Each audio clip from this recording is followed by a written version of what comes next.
You're watching Toronto Sports Rush on the Bet Rivers Network. It is Wednesdays with Keegs. It is the offseason in baseball, still plenty to talk about. And just when you thought you were over the Toronto Blue Jays loss in Game 7 of the World Series, Don Mattingly reels you right back in as he was interviewed on Tuesday. And he came out and said he would love a mulligan on the IKF lead from third. Keegs, this is a topic that we are going to go to our graves with. Oh, absolutely. People are really opinionated on this. And you are going to have a lot of people who try to minimize it and say, oh, it's just one of a dozen different things. You know, there were the close plays in multiple spots. There was the catch in center field. There was even Game 6, Dan, the Addison Barger getting doubled off at second base, which I keep forgetting about, but was pretty bad. That said, I mean, you've got to play this close. I don't need to remind people, this close at home, and the Blue Jays would have been World Series champions. And the video that a lot of people have watched 100 times now of Carlos Febles kind of drawing the line in the dirt for Isaiah Kiner-Falefa. And Isaiah is a very smart baseball player. Like, I really respect IKF. And when you hear Don Mattingly talk about it, the point that stuck out to me, Dan, was him saying, like, listen, Dalton Varsho is not going to line out to third base. And he's not. Like, I don't think Dalton Varsho has ever slapped a line drive the opposite way in his life. Now, there's an alternate universe where IKF takes a big lead and Varsho chops it back to the pitcher and it's a mess still. Whatever. There's a lot of alternate universes here. But the way that Mattingly explained it did make some sense to me. And it was, it got this back in the news cycle again. It ripped the Band-Aid off again. But my God, that overhead image of IKF's foot almost on the plate is going to be probably the one I remember from that game. It's just so damn close. And what are we now? November 26th we're talking. So it's been 25 days. And it feels longer somehow, but I still can't believe it. My thing is the slide. Just sprint through home. That's through. my biggest problem. That's another good point as well. Sprint through. But, man, so damn close. Well, Kyle Tucker might get them back there, but now rumblings are that the Yankees are the front runners to sign him. Big time. And Kyle Tucker is hoping to develop a market that actually develops into a bidding war at this point, Dan. And there's two very different types of free agents, and very few can develop a bidding war. Ohtani and Soto, and if Vladdy had have reached free agency, that's a legitimate bidding war. Oh, the other guys just bid 360, here's 380. Here's 390, here's 400. That's what Kyle Tucker and his agent, my God, are dreaming of. A lot of free agents, most of them, we can guess. You know, Fangraphs puts out this incredible top 50, I believe, free agents each year, where they have a couple of their experts kind of ballpark the contract, and then they crowdsource where they think that contract will come. And their batting average on that's pretty damn high, because a lot of these guys, if they're getting a 4-year, $80 million deal or a 2-year, $32 million deal, you can figure out where that's going to land. You know, look at free agents like a Chris Bassett, for example, or even Anthony Santander when he was a free agent. You can look at comps and kind of figure out exactly who they are. But the top of the market, that top 1% for Kyle Tucker, is different. And that's an agent's dream. It's a player's dream. So, of course, the Yankees are going to be involved, despite the fact that they are kind of crying poor. That's a bit weird. You know, they're refusing to say that they're making a profit. Come on, you're the Yankees. You're making a few bucks, okay? And the Yankees, Dan, their management of money in recent years has been strange to me. It seems like they're only 95% of the Yankees, like that I believe in, of the kind of chest-out FU Yankees. You know, I think back to when Yoshinobu Yamamoto was coming over from Japan. And, you know, speaking of which, we've seen what he can do now. He's pretty damn good.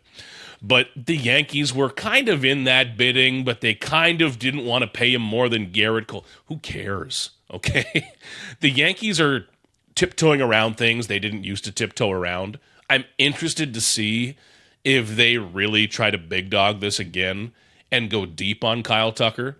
The Blue Jays will absolutely be involved in that. I just don't know how much of a market it is that you want to chase. We've talked about this before, Dan, where you chase Ohtani. I don't care what the number is. You chase Juan Soto because he changes everything. You don't chase Kyle Tucker too far down the road. He is a very good free agent. He's not an elite player. That's okay. There's only 10 or 20 of those. He's very good. I just don't know if you get into a bidding war for the guy.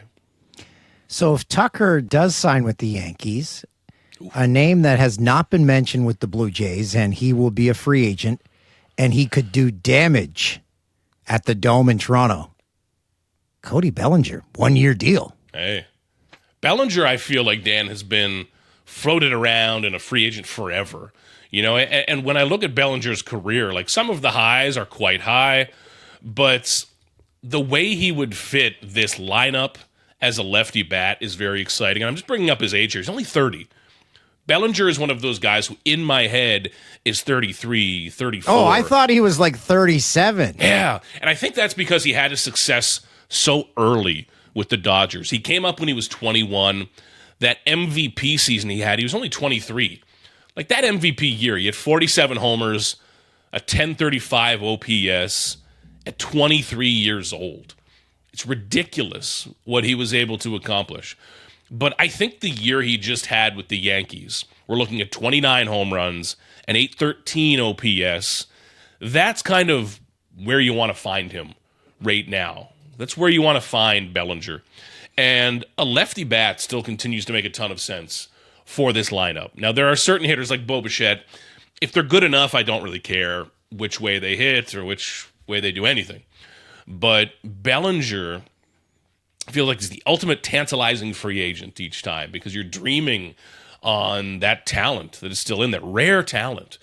But Santander kind of flopping in year one changed how I view the needs in this lineup, Dan. If Santander had hit 30 bombs last year, cool. You're just trying to re-sign Bo and figure it out.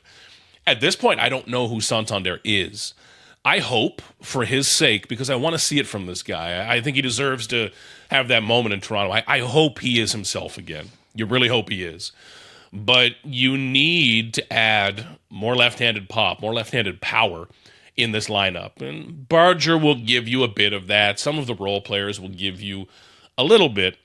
But Bellinger, and again, Dan, like just 30, that surprises me. He is still firmly in his prime, probably for 3 or 4 more years at this point. And the Blue Jays have been on the wrong end of seeing what he can do a ton. He's a guy that lines up really well. That's a situation where he and his agent, they could bet on themselves on a 1-year deal in Toronto, knowing, oh, you can hit 35 to 40 there, no problem. Okay, so that's a name that's out there. And you brought up Santander, and long-suffering producer Tim, we had a discussion earlier this week, and he said if Santander returns to form, it's essentially like a free agent signing with a guy you've already got, which is I always see when a guy returns from injury in any sport and you've got him back, you're like, that's as good as a trade and sign or a trade pickup or a signing of any sort when he's already in your system. I think I've written that about Santander late last season. If he comes back, it's just like a trade edition. And if you're using that in the right way, or if a team is using that, in the right way, it works. Now, if you are a broke team that can't afford to get a guy and you're just hoping some old guy comes back from the IL, whatever. But the Blue Jays, in this sense, there's something to it. And Santander, Dan, I think is their biggest variable next year in this whole lineup. Last year, I would have said it was George Springer because I thought that at this point, November 26th, I thought a year ago, Dan, we would be talking about whether the Blue Jays should DFA George Springer because I thought he was going to have another 670 OPS season and look old and look slow. He did the opposite, and all the credit to him. He had a career year, one of the best seasons I'll ever cover. But this year, that is Santander. Are you going to return to being an 800 OPS hitter who's going to hit for some power?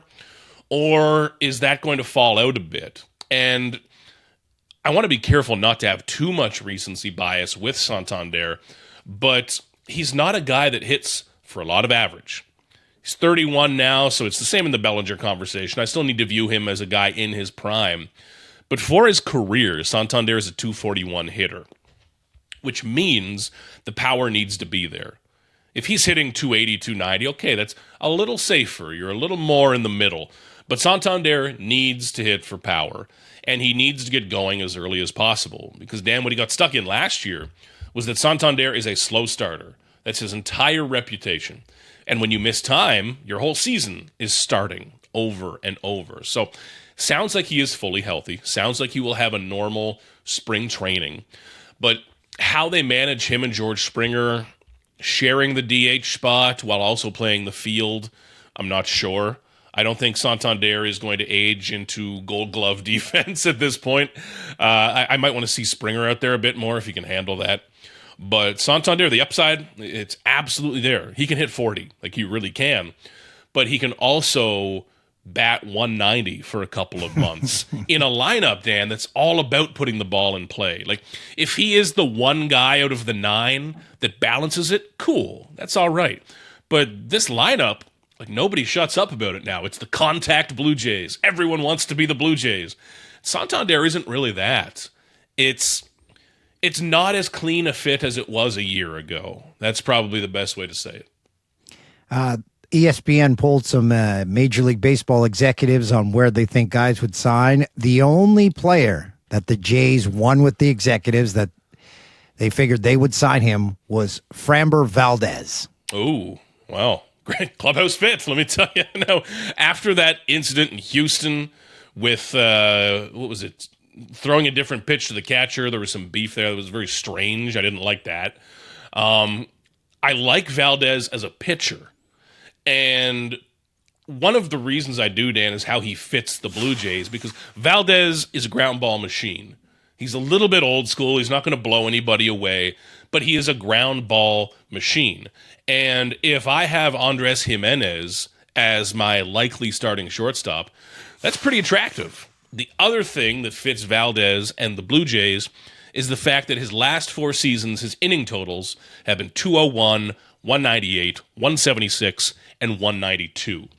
If there's one thing, Dan, that the Blue Jays like, it is durable starting pitchers. They don't like to mess around with guys who are going to spend half the year on the IL. Think of the Dodgers, for example. Neither is right or wrong, but they have a lot of pitchers like Tyler Glasnow, who's on and off the IL all the time. Like Blake Snell, who can be a Cy Young winner, but can also just give you 4 innings each time out and deal with some of that. The Blue Jays are much more attracted to the steady kind of Berrios, Gosman, Bassett types of 6 innings with a 3.5 ERA, rock solid, reliable. That is who Framber Valdez has been. Now, he's 32. This contract will take him into his late 30s. How does he age? Not sure at this point. If I'm the Jays, I would be more attracted to a bit of a younger option, more athletic, more upside with velocity. But the ground ball appeal is there. He will get paid. And the Blue Jays have a defense to offer pitchers that most teams do not. And I know that in the AL East, you're playing at Yankee Stadium and Fenway and Rogers Center. There's lots of home runs that are going to happen. But if you're a pitcher who keeps the ball on the ground, Toronto is a very attractive place to play. You have good third baseman with Barger and Ernie Clement, an elite shortstop with Andres Jimenez. John Schneider always calls him the best infielder in baseball. And Vladdy, for my dollars, a top 2, top 3 first baseman in baseball. So over the course of the year, Dan, that probably turns a 3.9 ERA into a 3.7.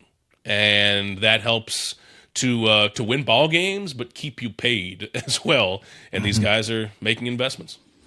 And it gives the Blue Jays the upper hand in the best first name team in baseball, because you would have a Framber, a Sir Anthony, a Dalton, and an Ernie. Ernie. I mean, come on. There haven't been many Ernies. I remember I write so many damn stories all year, Dan, that eventually I look everything up. And I had looked up the last Ernie in Major League Baseball, and it had been like a decade or two. Also a guy that played for the Guardians, but there have been a couple since the great Ernie Witt. But Man, Ernie Clement really pulls off Ernie, Are too. Ernie Witt and Ernie Clement the only Ernies to ever play for the Jays? They are, right? I thought you were going to ask me if they're related. I said, damn, No. it's not how it works, Dan. I believe they are. I'm thinking back through. But no, Ernie rocks it, and it's his actual name. This is not a nickname or a handle. But It'd be a weird nickname. It would be, but Ernie Clement, Canada's favorite baseball player, man, I tell you. Thanks, my friend. You got her, Dan. Thanks for watching Toronto Sports Rush on the Bet Rivers Network.